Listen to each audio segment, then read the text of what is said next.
Nós daremos continuidade agora, convidando o senhor Rubens Queiroz de Almeida para a palestra Entendendo a Comunicação Humana.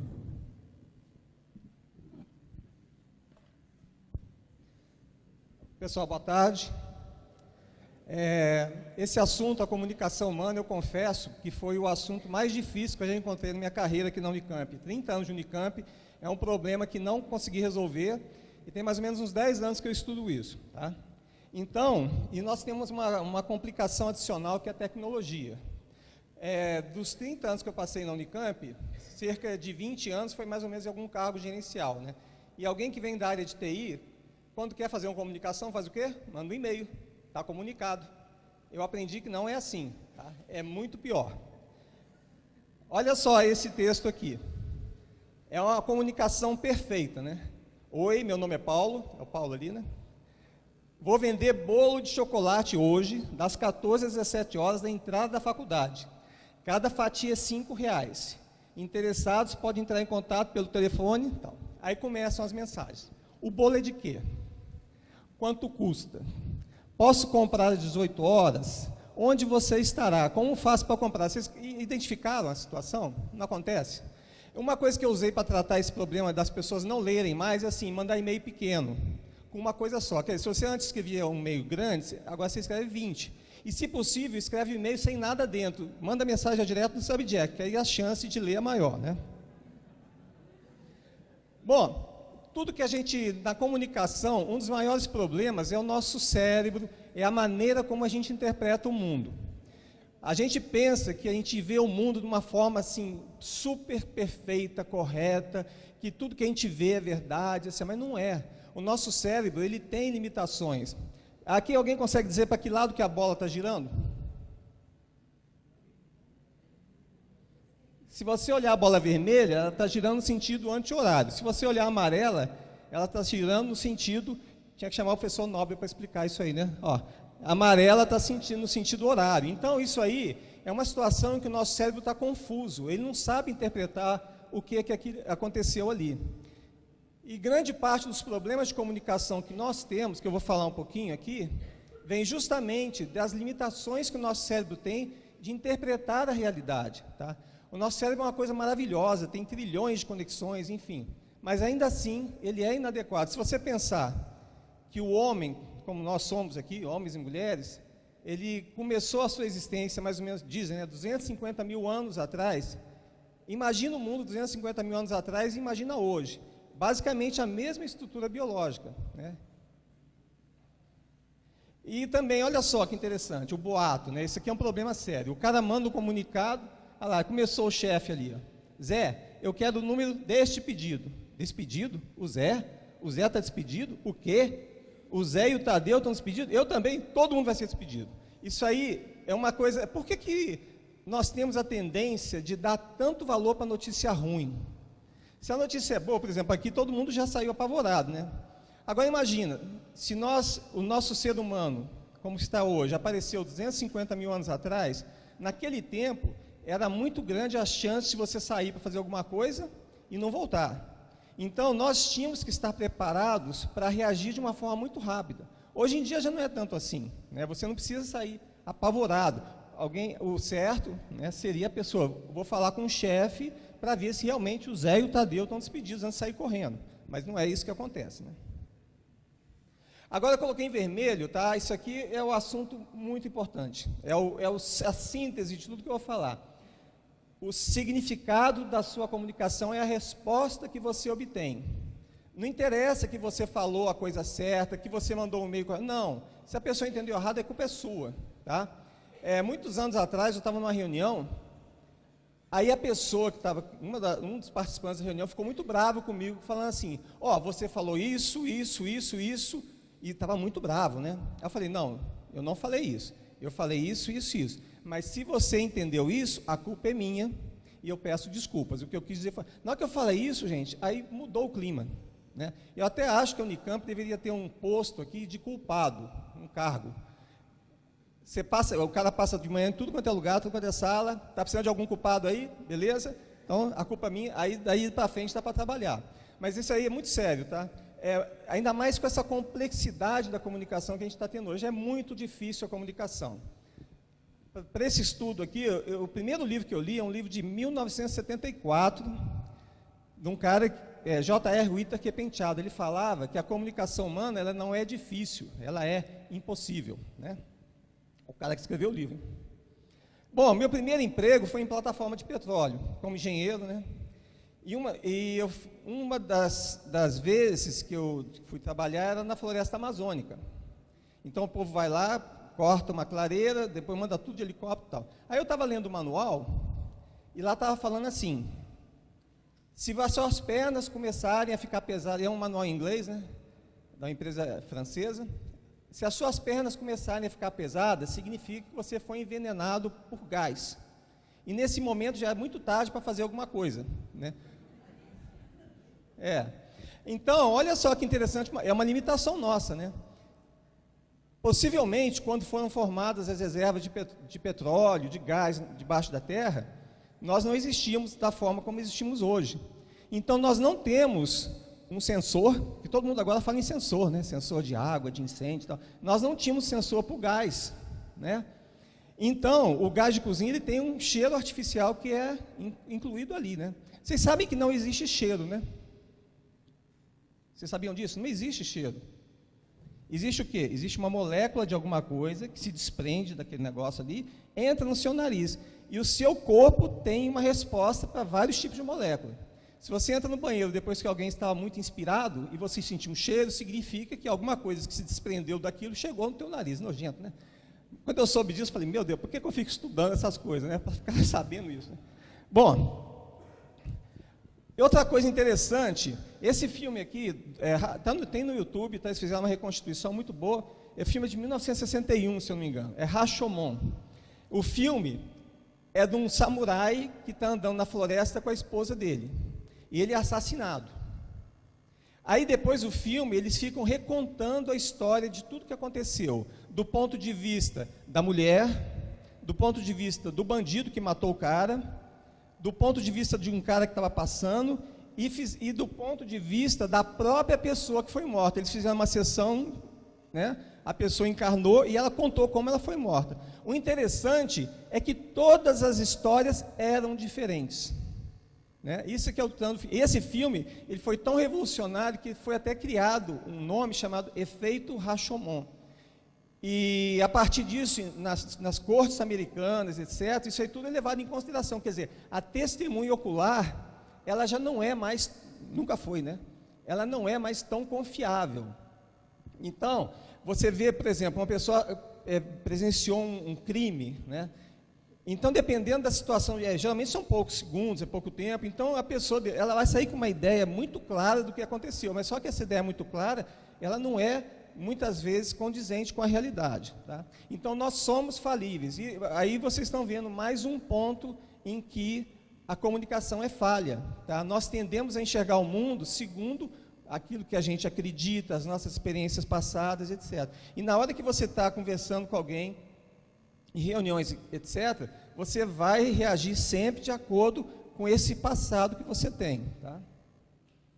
Bom, eu vou passar um pequeno filminho aqui. Ele vai falar um pouquinho sobre a questão de como nós, ao ver o mundo, nós não enxergamos tanto assim com os nossos olhos. Muita da informação que nós vemos, nosso próprio cérebro constrói. E uma coisa interessante também que eu passei a notar depois que eu comecei a estudar isso, é que quando você vê uma coisa que não era para estar em determinado lugar, você não vê. Isso aconteceu comigo ontem. Eu estava fazendo uma vitamina de abacate, o abacate já tem uns 5 quilos, né? Enorme, ele estava do lado da cafeteira, que não era o lugar que estava. Eu passei meia hora na cozinha procurando o abacate e não achei, tive que chamar minha esposa, onde está o abacate? Aí estava na minha frente. Ó, gente, eu não sou doente, vocês todos já devem ter tido uma experiência parecida, né, que a coisa não está lá. Inclusive, o meu relacionamento melhorou muito depois que eu descobri isso. Quando eu não acho uma coisa, eu não fico bravo. Eu sei que está lá em algum lugar, só que eu não estou enxergando. Então, chamo a mulher, que geralmente tem uma visão melhor, né? E ela acha as coisas. E a outra coisa que vai mostrar aqui também interessante é a cegueira, isso é a cegueira da mudança, tá? Para provar que eu não sou louco, tá? Isso aqui é da BBC e é uma pesquisa da Universidade de Harvard, tá? São dois videozinhos que eu vou passar agora aí, só um minutinho.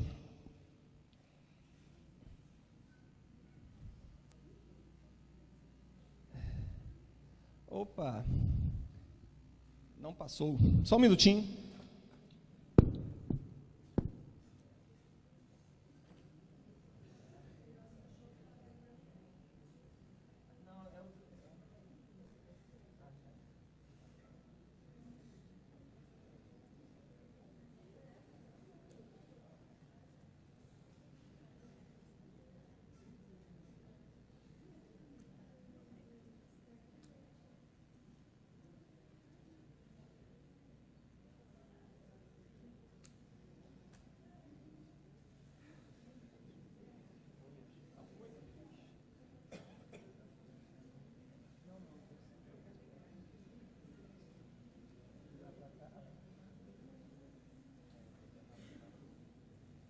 Scratch.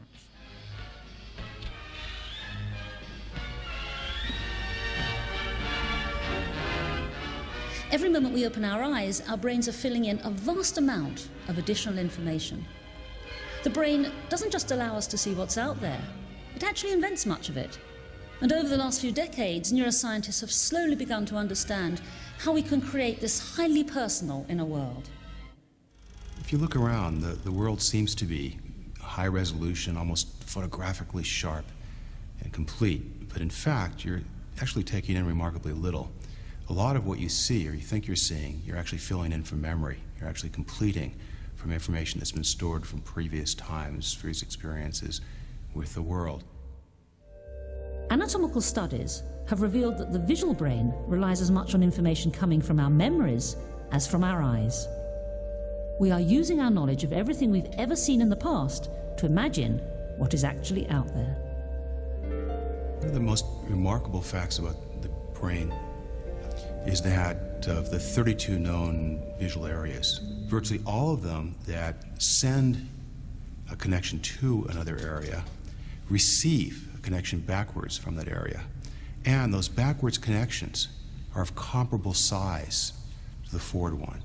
So there's enormous amount of information flowing backwards. The discovery of these pathways has completely revolutionized our understanding of the visual brain. We can no longer think of vision as a one-way street, with information flooding in from the outside world. Instead, it seems to be a two-way street, with massive amounts of stored information flowing backwards from deep inside the brain. So our perception of the world is affected as much by what our brains expect to see as what is actually in front of us. This room looks normal, but in fact it's massively distorted. The girls are exactly the same size, and yet your brain won't allow you to see them that way.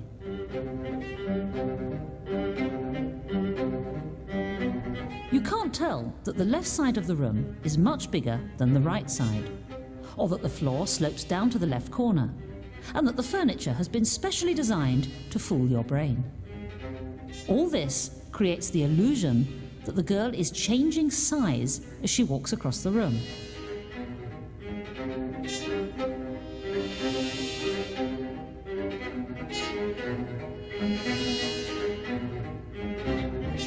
Your brain simply will not let you see the room as it actually is.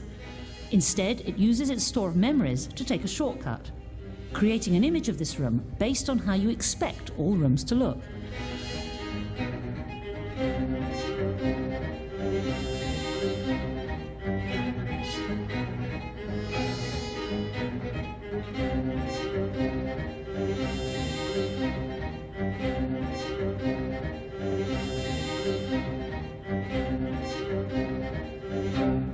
It's an astonishing example of how much our visual memories, our imaginations, can influence what is right in front of our eyes.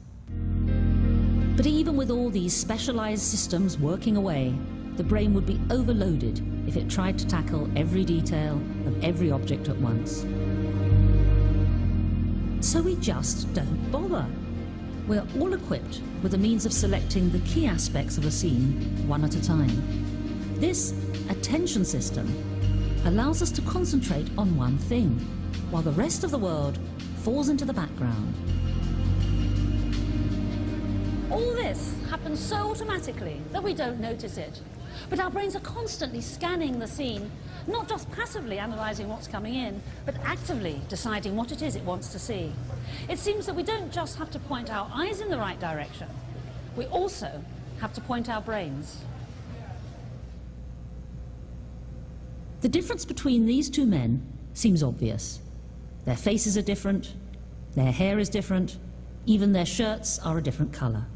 And yet an experiment by psychologists Dan Simons and Chris Chabris at Harvard reveals that our brains actually process very little of what comes in through the eyes.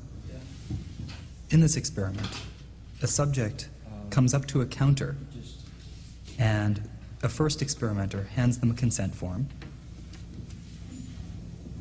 As soon as they finish signing the consent form, they hand it back to the first experimenter, who then takes the consent form, ducks down behind the counter to put it away, and a different experimenter then stands up and hands the subject a packet of information and sends them into a hallway where we ask them questions about it. This wonderful experiment uncovers an aspect of the brain's attention system known as change blindness. Change blindness is the idea that we often miss large changes to our visual world from one view to the next. We're often not able to see large changes that would appear to be perfectly obvious to somebody who knows they're going to happen. And incredibly, in 75% of cases, the subjects don't notice a thing. The lady who took me up here, she opened the door for me and told me to walk over to the desk. This form? All right. I think there was a sign that said experiment. Mm-hmm. And a man there gave me a form to sign. Mm-hmm. There was the guy standing under a big sign that said experiment. Mm-hmm. And to my left, there was like a pot with some dirt in it and some plastic containers. Is it the fifth? Yes. Just Oh, I filled out a form. okay. Right. This form. How long would it be about before it's? And I asked him how long it would take. He said about 10, 15 minutes or so. I guess I have the time to do that. Did you notice anything unusual at all after you signed the consent form? I just signed it, and I didn't even pay attention to anything that was written on it. Okay. Yeah. After you handed it back to him, did you notice anything unusual happen at all? If you could just take this into the next No, room. no, I probably wasn't even looking that direction. I probably Okay. turned and looked towards the clear door. I saw some people there. Okay. Then I turned back and looked at him for a second. Okay. Did you notice anything unusual at all after you signed the consent form? No. This is only going to take 5 to 10 minutes. Yeah, Okay. it'll be real short. Okay. The person who stood up was actually a different person. Okay. I gather you didn't notice that that was different? A different person actually stood up and handed you this form and sent you out toward me. I gather from your action you didn't notice that? No. Okay. Don't feel bad about that. Actually, most of the time, we find about 75% of people don't notice. You serious? Yeah. The person who stood up with the packet was actually a different person Wow. than the first person. That is incredible. So I gather you didn't see it then. I didn't catch that, no. Okay. What's really interesting is that some people notice these changes and other people don't notice these changes. Okay, if you could just take this. And we really don't yet have a good idea Take that and go into what separates those people who don't from those people who do. It might be that there are individual differences and some people are better able to detect these sorts of changes. But it's also possible that it's just coincidence, that the people who noticed it just happened to be focusing on a feature that changed. They just happened to be paying attention to the color of the person's shirt. take this into the next room. And the people who failed to notice it just happened to be paying attention to something else. The brain's attention system allows us actively to select what to look at. It makes us very good at concentrating on tasks, but it can also make us miss something happening right in front of our eyes.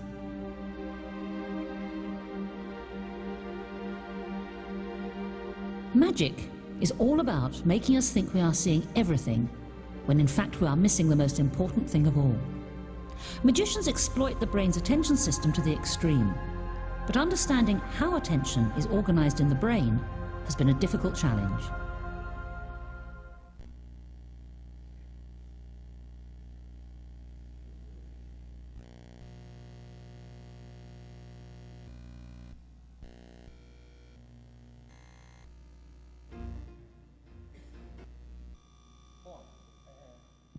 Agora eu tenho uma tarefa para vocês. Eu vou passar para vocês um vídeo. Vocês têm que ver o que a pessoa está falando na primeira parte do vídeo e depois o que ela está falando na segunda parte do vídeo. Vai estar marcado imagem 1 e imagem 2, tá bom? Então vamos lá. Presta atenção. Ba, ba, ba, ba, ba, ba, ba, ba, ba, ba, ba, ba. Ba, ba, ba, ba, ba, ba, ba, ba, ba, ba, ba. O que ele falou na primeira parte? Com bola, B de bola? E na segunda? Com V? Tá bom. Agora vocês fecham os olhos. Todo mundo fecha os olhos que eu vou tocar de novo, tá? Todo mundo fechou o olho? Vai fechar o olho mesmo. Vamos. Essa é a primeira parte. Ba, ba, ba, ba, ba, ba, ba, ba, ba, ba, ba, ba. Segunda parte. Ba, ba, ba, ba, ba, ba, ba, ba, ba, ba, ba. O que ele falou? Falou ba o tempo inteiro, né? Então, porque na segunda parte ele continua falando ba, mas os lábios estão falando vá, né? Então, na hora que você fecha os olhos, você não está vendo o movimento labial. E não adianta eu contar para vocês o truque, não. Vocês podem olhar isso aqui 1 milhão de vezes, vocês sempre vão interpretar da mesma forma. Inclusive é interessante, ontem eu estava fazendo em casa, né? Eu olhava para o cara falando vá, vá, aí eu virava a cabeça, ba, ba, olhava de novo, vá, vá. Então, olha só, você está numa reunião, o cara lá está falando alguma coisa, você está ouvindo aquilo que você quer ouvir, né? Entendeu? Isso é muito interessante. O nosso cérebro realmente ele faz cada cambalhota fantástica. O Oliver Sacks, não sei se alguém já leu algum livro dele, é um neurologista inglês, que morava na Inglaterra, ele escreveu vários livros, os livros dele eram o Filme. Mais tarde na vida, ele teve um câncer nos olhos, numa região do olho, que para tudo que ele olhava, ele via um buraco no meio. Então, se ele estivesse olhando para vocês aqui, ele via um buraco. Mas se ele olhasse para uma parede, que nem aquela ali, a parte branca, o buraco ia fechando. Ele ficou curado? Milagre? Não. É que o cérebro via que existia um padrão e ele sabia que o cérebro, né, inconscientemente, podia fechar aquele buraco e não estaria errado. Tá certo? Então, o nosso cérebro é capaz de fazer coisas fantásticas. Tá? Muito daquilo que a gente vê, na verdade, a gente não... Como o professor lá falou, a gente não está na realidade vendo, a gente está fornecendo essa informação. É por isso, mais uma vez, que a comunicação humana é muito difícil, que o nosso cérebro está sempre tentando resolver problemas para nós. Tá? Então, aqui tem a descrição, esse efeito foi descoberto em 1976. Tá? E também outro problema, né, as memórias falsas. Olha só, eles fizeram um experimento nessa revista aqui, eles pegaram um monte de gente, pegaram os familiares, e eles começam a se lembrar das coisas que eles fizeram junto, coisas verdadeiras. Aí eles são instruídos a inserir uma coisa falsa no meio que não aconteceu, por exemplo, um assalto, né, uma viagem de balão, e depois de um certo tempo, as pessoas passavam a acreditar que aquilo realmente aconteceu, tá certo? Então, além de tudo, eu mesmo tenho um evento que eu me lembro, quando eu era estudante ainda, que eu fui num encontro da minha turma de 2º grau, né? Viajei de noite, eu morava em Juiz de Fora, a gente foi em Barbacena, fomos lá, passamos uma noite maravilhosa, as pessoas estavam lá e tal, mas depois eu fui conversar com todo mundo, ninguém se lembrava daquilo. Quer dizer, é uma memória que... Já vamos sair correndo, né? Mas essa aqui, né? É uma memória que criou-se na minha cabeça, não sei se é um sonho, o que é, mas nós temos isso também, tá? E olha só o que é nesse caso aqui, 30% dos participantes, eles desenvolveram as recordações inventadas, tá? Então, eles foram capazes de realmente lembrar dos eventos falsos, sentir emoções vindas dessas lembranças. Por exemplo, eles simularam um assalto, então a pessoa realmente ficava transtornada. Nossa, participei, fui assaltado, isso aqui, né? Isso quer dizer que mais da metade das pessoas que participaram do evento tiveram memórias falsas implantadas com sucesso e sem precisar de nenhum tipo de computador ou simulação virtual, já que os cientistas não fizeram nada mais do que contar mentiras, né? Bom, aqui tem outro vídeo também sobre julgamentos apressados. Não tem som?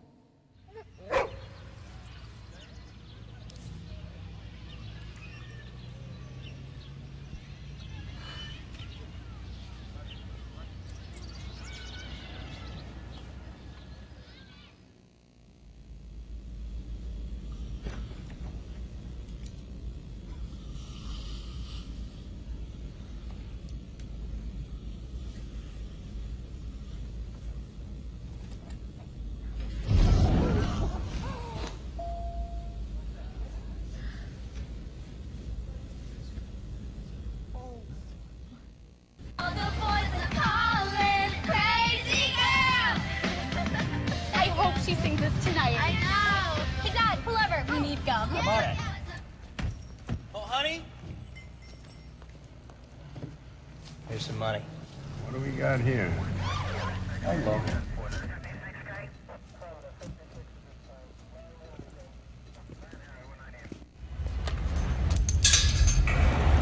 Hi, can I get a quarter with change?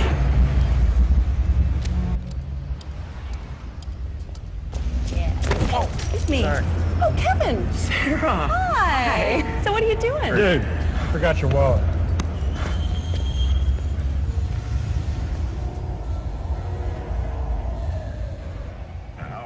Trivial, given a mild sedative. So I could be able to go on tomorrow. Daddy's gonna be so excited. All good.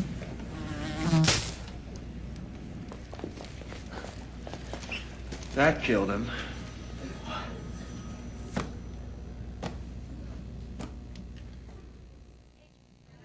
Well, then you will find out. Hey, isn't that your boyfriend, Tom? Yeah, but who's that blonde she's with? That lousy two-timing. Hello? Yeah, boss. I picked her up at the groomer just like you asked. Yep, she's looking good, isn't she? Oh, yes. Things are pretty good, I guess. Did I just see some Tom? Hey, kid. What you got? Now, come on.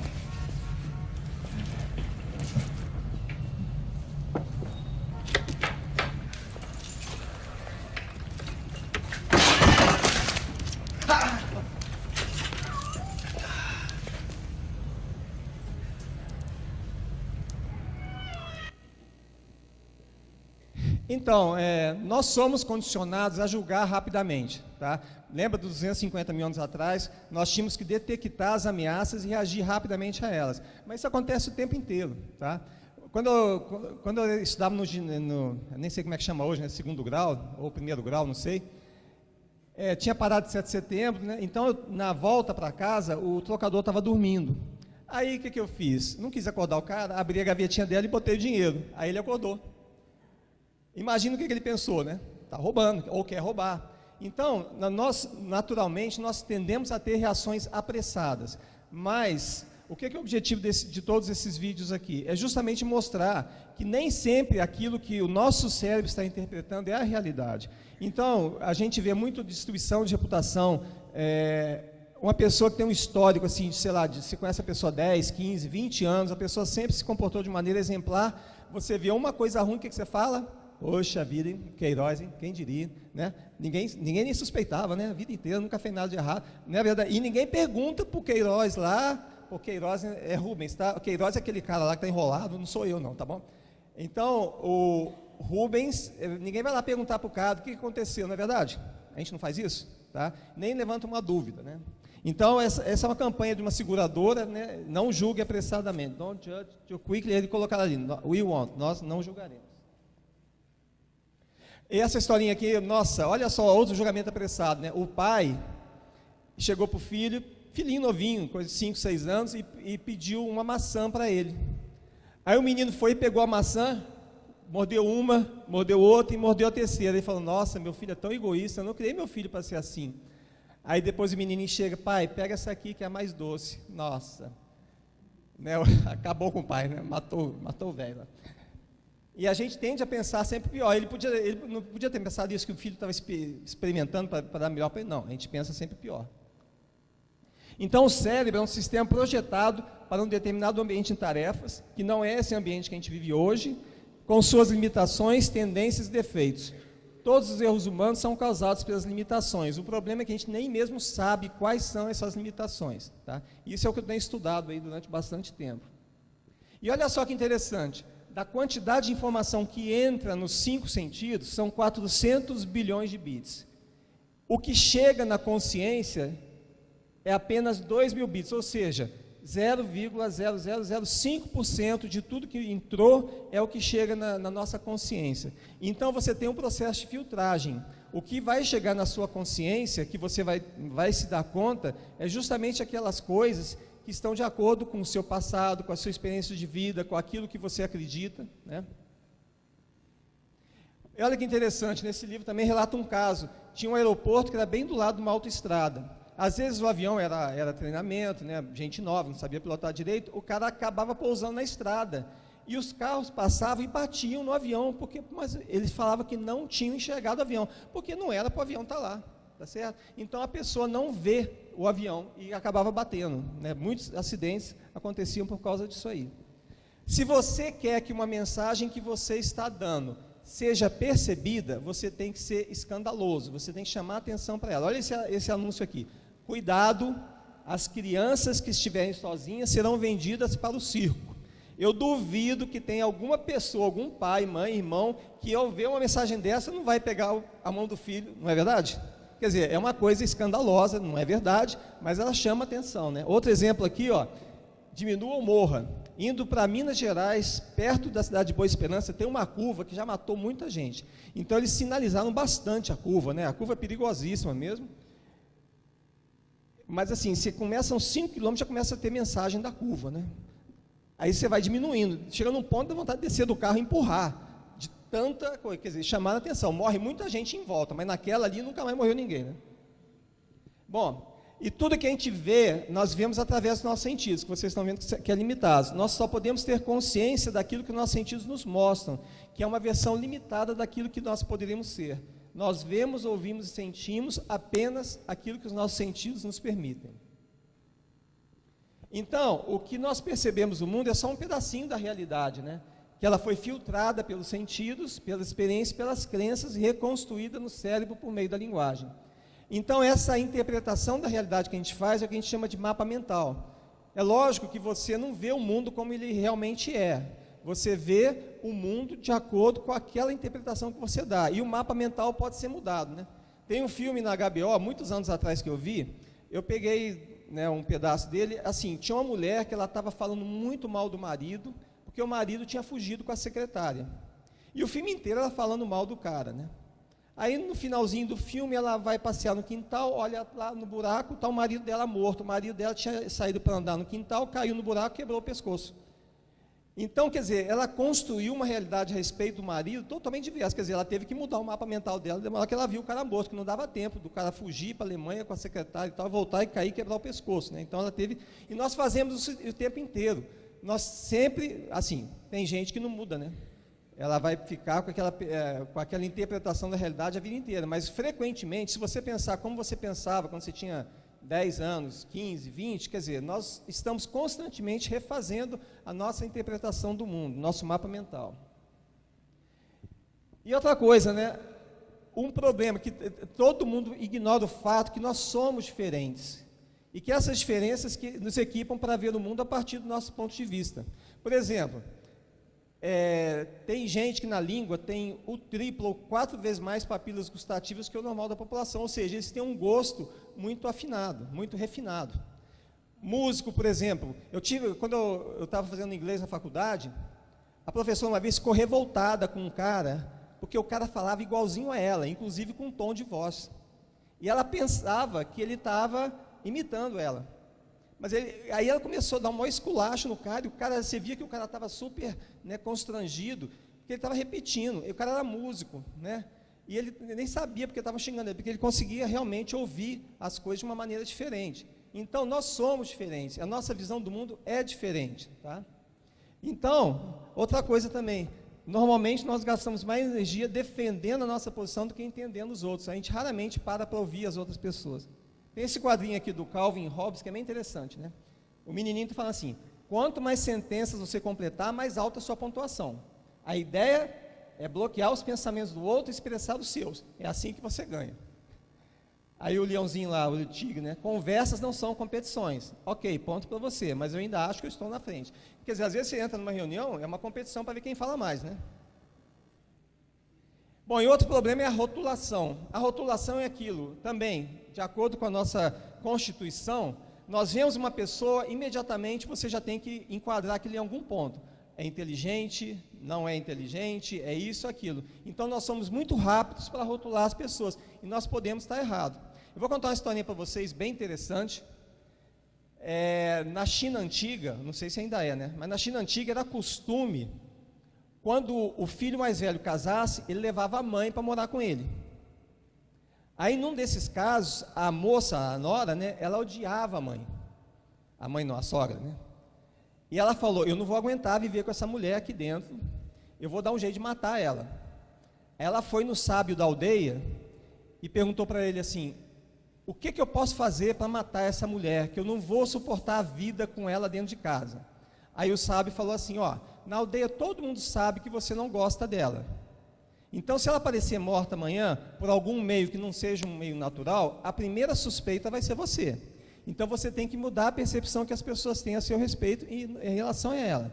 Eu vou te dar o veneno, mas você não pode dar o veneno toda uma vez, você tem que intercalar o veneno ao longo de uns 6 meses, depois de 6 meses ela já vai estar, né, vai morrer de causas supostamente naturais e você vai ficar livre dela.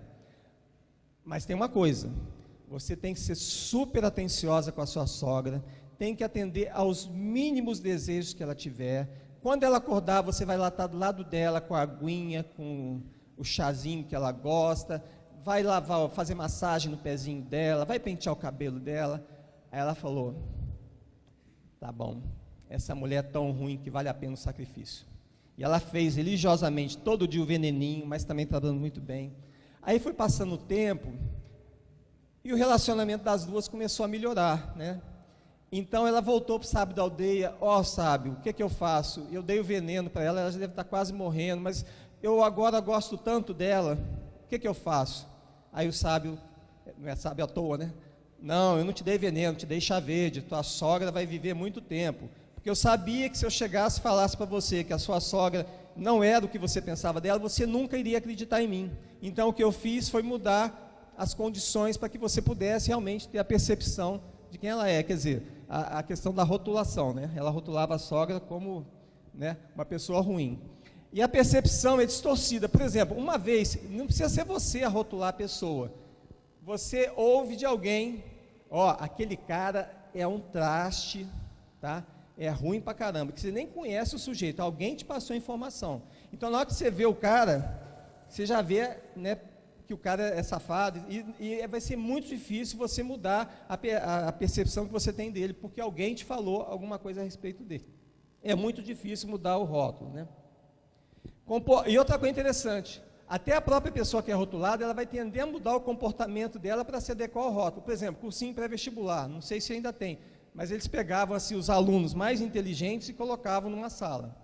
E os não tão inteligentes colocavam no outro. Então, realmente, quem estava na sala dos inteligentes ficava mais inteligente, e quem estava na outra sala também ficava, né? Isso já foi comprovado por experimentos. Eles fizeram um experimento com os alunos. Na hora que você desenvolve uma expectativa, uma rotulação em relação a determinado comportamento, a pessoa passa a mudar também.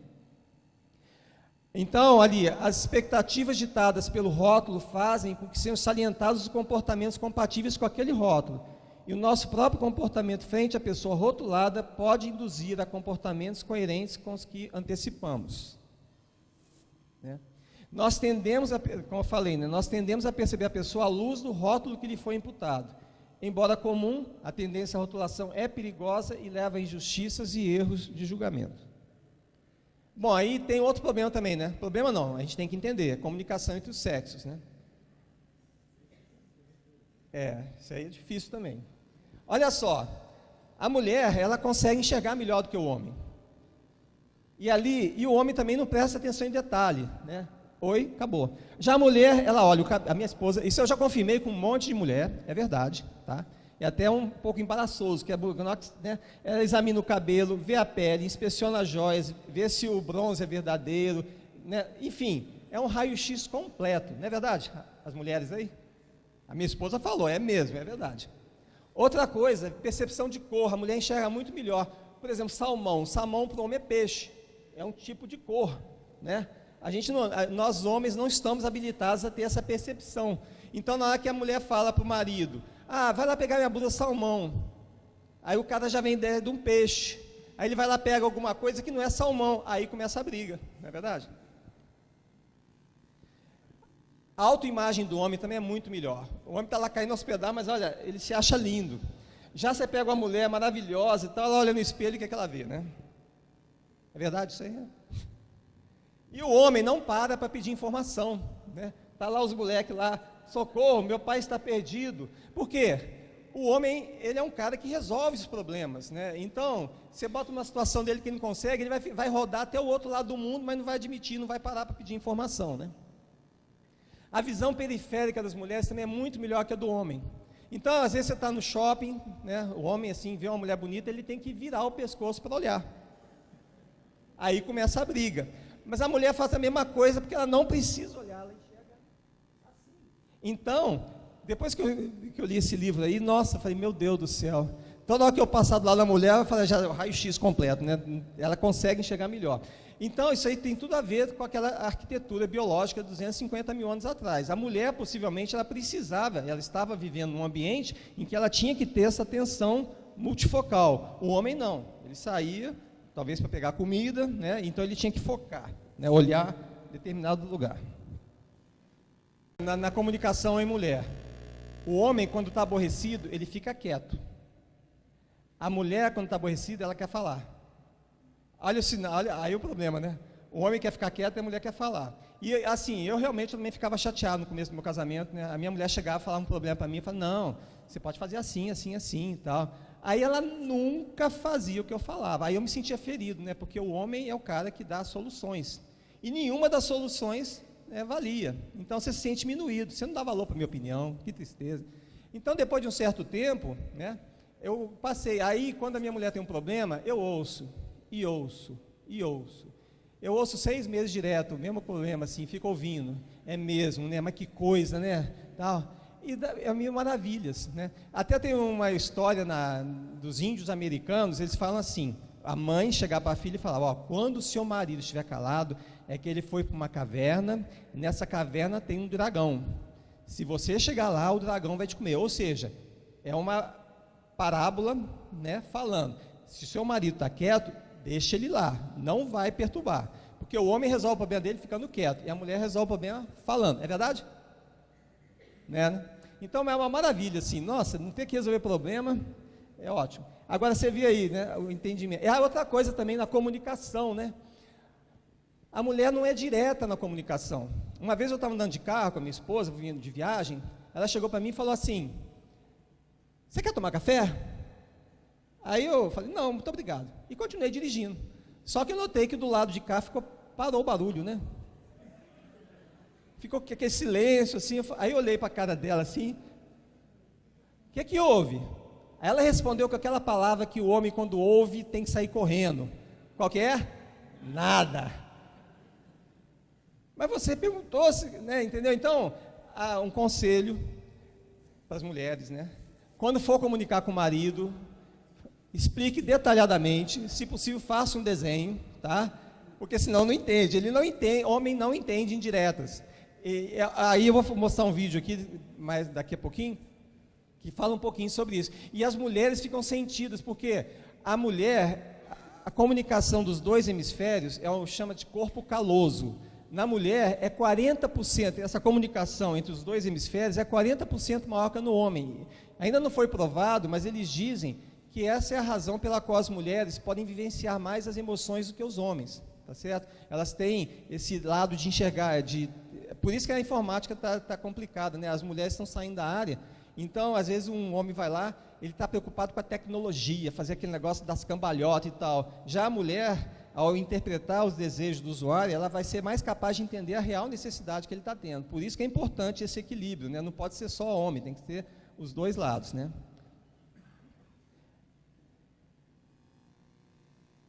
E o cérebro feminino é mais bem organizado para perceber e lembrar de emoções.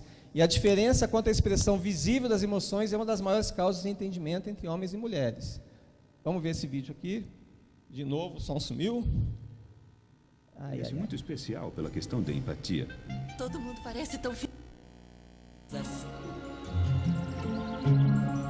Liz e Craig Watson têm um interesse muito especial pela questão da empatia. Todo mundo parece tão feliz, né? Parecia muito idílico. Eu lembro que me sentia à vontade com você antes. O Craig é muito calculista. Cabeça dura. Muito cabeça dura. A Liz é o meu oposto. Ela é meio aérea. Ela é meio descontrolada às vezes. Eu acho que o Craig não me entende mesmo. Às vezes nós saímos juntos e o Craig leva um livro que fica lendo enquanto estamos juntos. Isso me chateia demais. Na verdade, faz muitos anos que não faço isso. Você fez isso esses dias. O Craig vive como um solteiro, na verdade. E ele é um ótimo solteiro. Liz e Craig culpam um ao outro pela falta de comunicação. E partindo para uma estratégia nada convencional, pedimos ao neurologista Ruben Gur que examinasse o cérebro deles. Então, esse é o aparelho. E nós teremos uma imagem da anatomia do cérebro de vocês. Mas o mais importante é que saberemos quais partes do cérebro são ativadas na hora de resolver problemas específicos. A questão central da empatia é entender como os outros se sentem. Vamos começar com os exames e o primeiro deles trata do reconhecimento emocional. Vocês terão que responder se o rosto na tela exprime uma emoção positiva ou uma emoção negativa. Para mim, comunicação é principalmente não verbal. Não se trata do que dizemos, mas do que sentimos. E acho que ele não se dá conta de seus sentimentos, então... Acho que melhorei bastante nessa área, o que não é reconhecido e vice-versa. Mas a Liz não é tão desenvolvida assim nessa área como ela acha que é. Que interessante! Descobri uma coisa nova.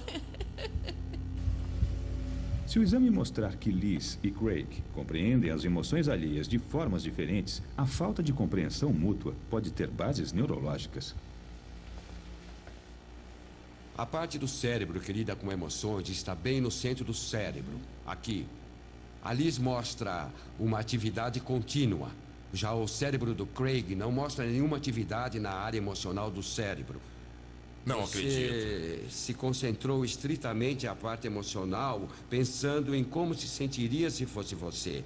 Você ativou imediatamente a parte emocional do cérebro. Liz é 40% mais precisa do que Craig quando lê as emoções alheias, porque ela usa a área emocional do seu próprio cérebro. E o aparelho mostrou que, neste exame, Craig não teve nenhuma resposta emocional. Liz, você ficou surpresa com o resultado do Craig? O que mais me surpreendeu foi a completa ausência de qualquer resposta emocional nessa região do cérebro dele.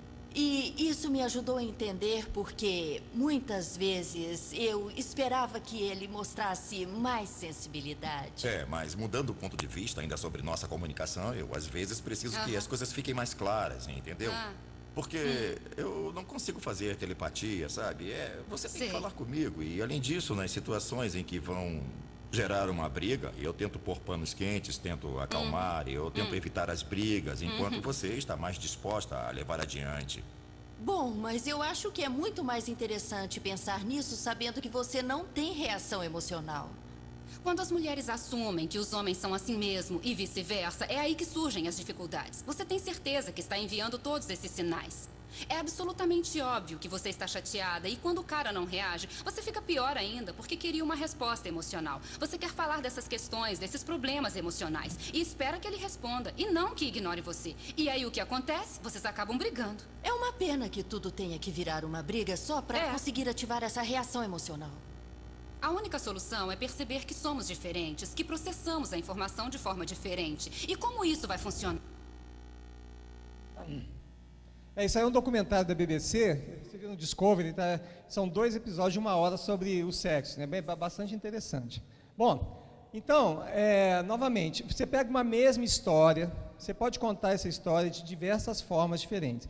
Depois que eu passei a ver isso, por exemplo, eu não assisto mais, mas você vê um jornal televisivo, você vê como que a coisa é bem feita para levar as pessoas na direção que eles querem, entendeu? Então, por exemplo, as notícias ruins, eles querem que eles, por exemplo, se eles querem pegar uma notícia ruim e dar pouca importância, fala pouquinho, ao máximo que, né, eles ficam manipulando isso o tempo inteiro. Então tem livros e livros e livros e mais livros ensinando como manipular a mente humana. E a má notícia é que nós somos muito facilmente manipuláveis, né, e a gente nem se dá conta disso.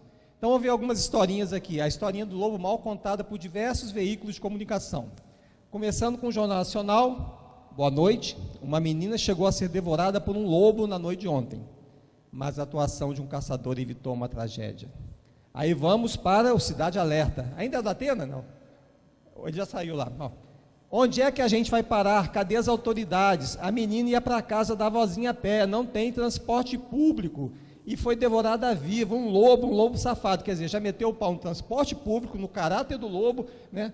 Põe na tela porque eu falo mesmo, eu não tenho medo do lobo não. Aí vem a Folha de São Paulo. Chapeuzinho à direita, aperta a mão do seu salvador.